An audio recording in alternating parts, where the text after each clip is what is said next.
All right. This is an interesting substitute for the Tuesday morning men's breakfast. We've got Ed Brazle, um, myself, Eric Potter, and Pastor Witt is off camera, but you might see his most complimentary photo ever up there on the screen as his screensaver. The pretty guy in the foreground is not Pastor Witt. It's a large fish. Anyway, and I'm in his office, and he might chime in from time to time. So, but any of you who usually sit around our table Tuesday morning will recognize Ed Brazle. But for those of you who are tuning in on YouTube, I thought I'd introduce Ed to you. Chief Edward Brazle has been with the Virginia Beach EMS since 1996. And feel free to correct any of this information that I'm giving out, by the way. He has served as Regulation and Enforcement Division Chief, Operations Division Chief, Administration Support Services Division Chief, and Interim Chief of the largest volunteer-based rescue system in the nation. He was appointed as Chief of the Department of Emergency Medical Services in June of 2016. He was an officer in the United States Navy for 7 years prior to joining the city of Virginia Beach. And he also served as a volunteer medic with the Kempsville Volunteer Rescue Squad for 14 years. I believe that's the closest one to the church, right? That's right up the street. I'm a Kempsville guy. Okay. And he earned a Master of Public Administration from Troy State University and a bachelor's degree in civil engineering from the University of Illinois. How did I do? That's great. More probably than anybody wants to know about me. Okay, well, straight off the city website. So they've got it right. First of all, the reason we're doing this morning is we sit around the table and on Tuesday morning, you know, the 8 to 15 or 20 people, depending on how many show up in a morning, and we get to know each other, but maybe we don't get to know each other as deeply as we should.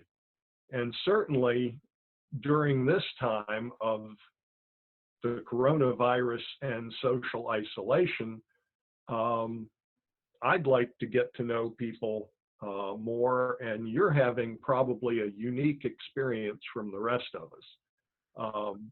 So first of all, how are you and your family doing?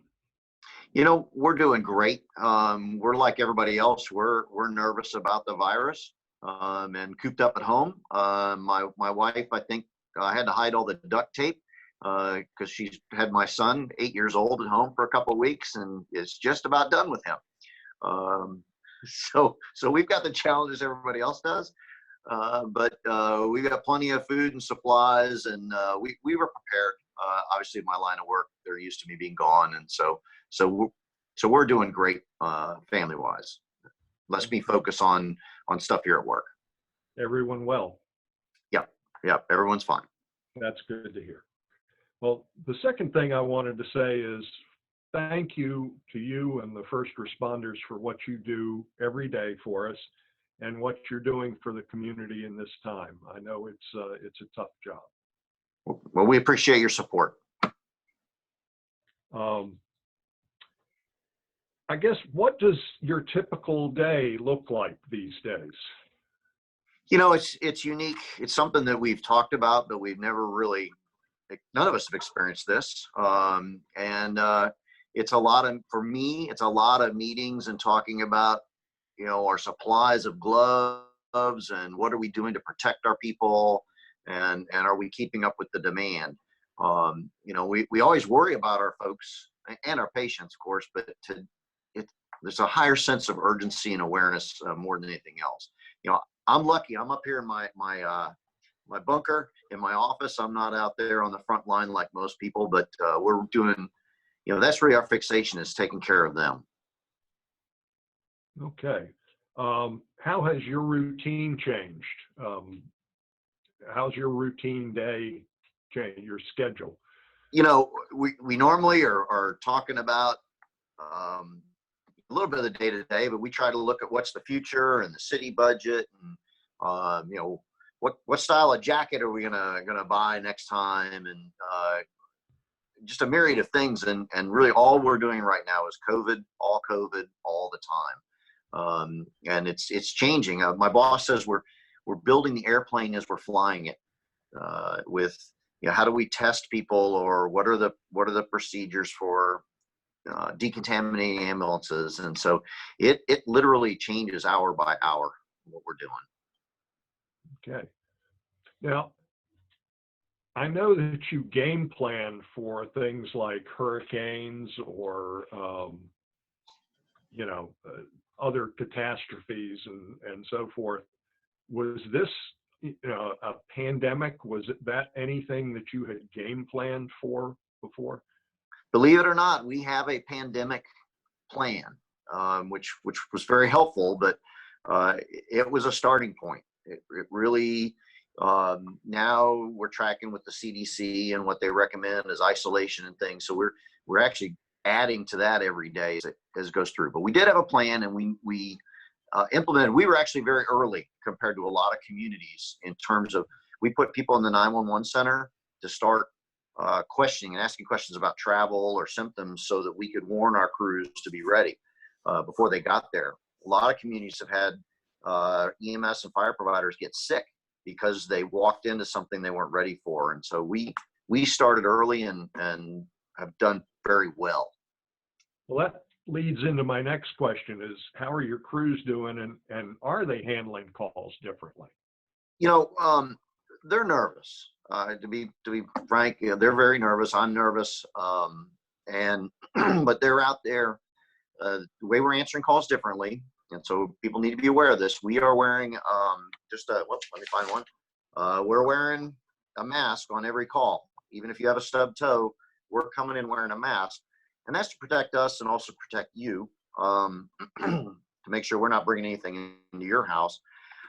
We're sending one person in, so you may have an ambulance crew or 500 sitting in the front yard. One person is going to come in and see what's going on, and do we need extra protection or extra people. If we think there's a COVID case, a fever or coughing, trouble breathing, we're going to put on some extra gowns and stuff. And that's not, don't be scared. I mean, anybody's watched TV, they know this is coming. And then we'll minimize contact. As few people as possible are going to be with you all the way to the hospital. But all the treatments, all our medications, everything's still available to us to provide patient care. It's all about the protective clothing look. That's what you're going to see that's different. Okay. So I guess when you guys do you have to assume everybody has COVID? I mean, because, people can actually have it without the symptoms, right? Well, that's why we're switching to wearing the masks all the time, is just in case, because it's what we call community spread. It's out there. And so people may be carrying it and don't know it. So we're on a higher level of suspicion, and we're cleaning our ambulances top to bottom after every call, no matter what. And kind of going back to how our people are doing, we've had people get sick, both through community spread. They've called us and said they're sick, or we've had a couple people who've gotten sick, we believe, from contact with patients. So we're going to treat everybody with a mask, including at work. When my one of my deputies is going to come through the door here when we're done, we're going to be wearing masks while we talk to each other if we're in an enclosed space. It's just that level of protection now. I see.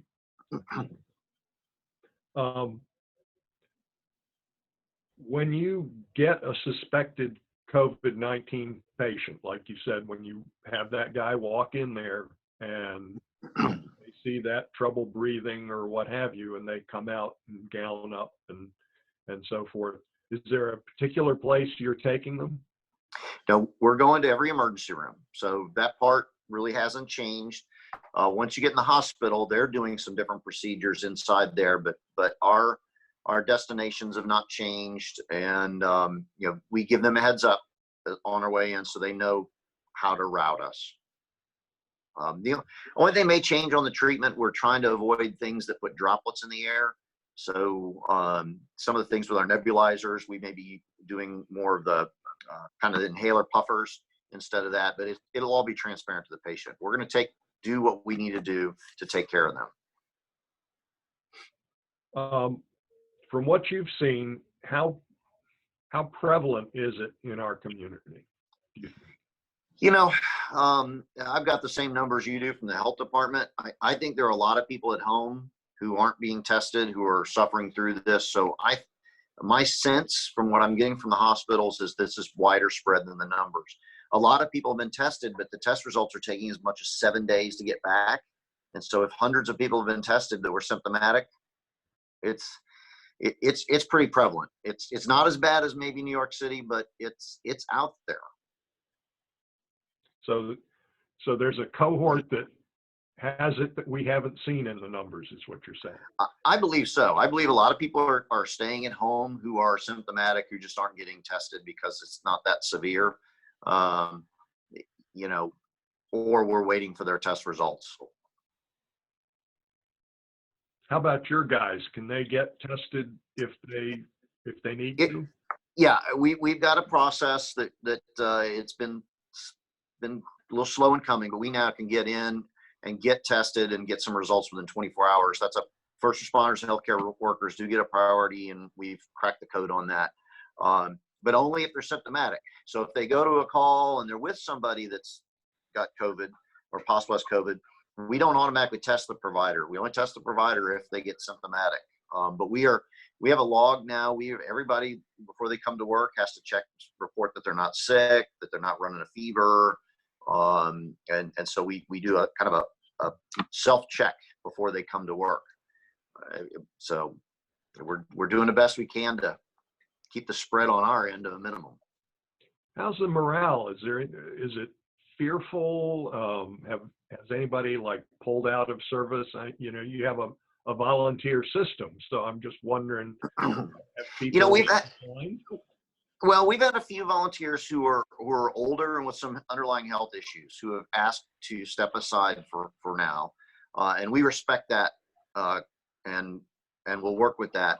But very few, and we've got a lot of our providers, both career and volunteer. They got kids at home and childcare issues, and no one has stood up and said, "Hey, I can't come to work because of my kids or because I'm have a problem there." I mean, they're stepping up. The morale's good. They're nervous. We're all nervous. So we've done some things like we've been putting goodies a couple times a week at the stations, and we delivered some food for some meals on a couple of occasions, and we're doing it what we can to make it a positive experience. But everybody's apprehensive. We wear gloves on every call, but wearing a mask, I obviously don't run in the field like I used to, but I can tell you on shifts when I was running as a medic at a Kempsville, I might wear a mask every other shift, one call. This is very unusual to wear it all day.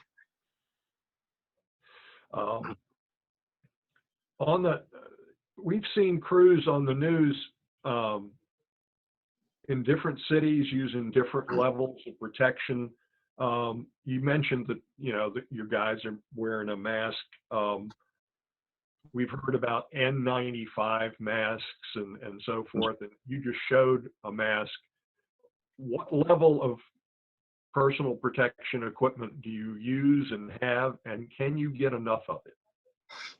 For the day-to-day calls, we just the surgical mask is our basic protection. If we think there's COVID, we switch to what they call the N95, which is a thicker filtration device that's will stop droplets from getting to us. And so we will go to that on a COVID with a gown, goggles, N95, maybe even something covering our hair. As far as supplies, we're doing okay now. But we're looking at our burn rate, and if, like everyone, everywhere else in the country, every other EMS agency, hospital, some infusions are necessary to get us through the long term. I went into this with my plan of on a worst case pandemic, said we needed about 55,000 N95 masks. We started with about 5,000. More come in every day, but it's in drips. And so we're conserving and we're doing our best. That's why we don't wear an N95 on every call. But it's something that if you ask any healthcare place, they're going to tell you their number one concern is the PPE. Yeah, I think I asked somebody else the other day that I ran into.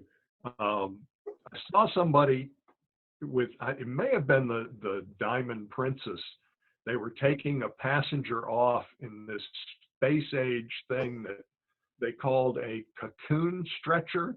And I'm wondering if you guys have one of those. It looked really cool.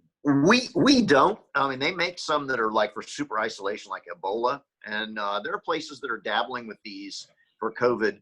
But the problem is they're not airtight unless they're specifically designed. And then putting one on all of our ambulances, I've got over a dozen ambulances staff right now.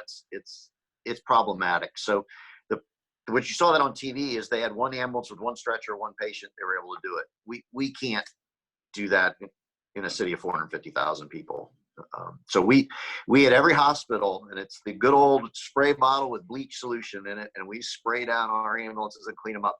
So if you do have an ambulance crew, you see an ambulance crew with big old spots on their pants, it's not that we can't afford uniforms. We're just not replacing them now because we are trashing our stuff every day. And it's the bleach. Okay. Third world problems, if you will,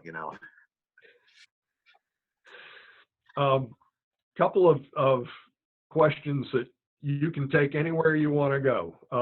What's the worst thing that's happened so far? The worst thing that's happened is we've had people get sick that have, we can track. They were on a call early in this where we weren't as heightened on the PPE. They were on a call where a patient had COVID. And so that at least one member of that crew is out sick. I never like to see ever people get hurt or sick. So for me, that's the worst for work. But the worst right now is what's happening to all the people out there, health and the economy. I mean, I know we're replacing our Tuesday breakfast, and I just can't help but think about Netta and the staff there at Village Inn, and nobody's there, and they're not working. I've got friends and family not working. I'm sure everybody else out there in internet land, same. And we have to sacrifice for the health of everybody, but the ramifications of this, we just don't know. I imagine some of your volunteers are in that position, right?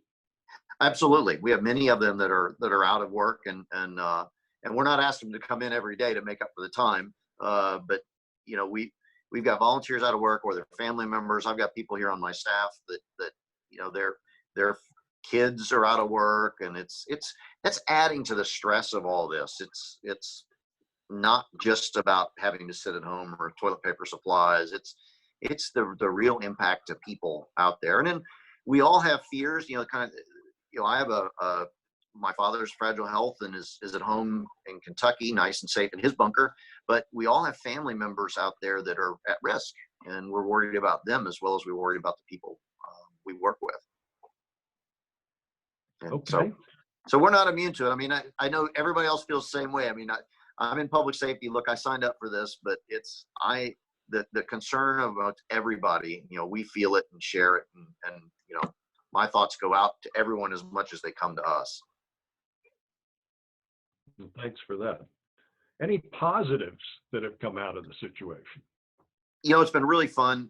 Well, not fun's not the right, but people are coming together. We're starting to see donations from industries and things. We've had the fact that people, the volunteers still coming in and putting themselves at risk. I will say, I have to admit to the breakfast crowd here, Village Inn had to clear out their pie inventory, and they arrived here with 50 plus pies of all types that we distributed to the fire and rescue stations around the city. Hear that, guys? One apple pie did make it to the Brazle household. I will admit that, and I will make my donation to the Village Inn after this is over. But so we had our love from the Village Inn.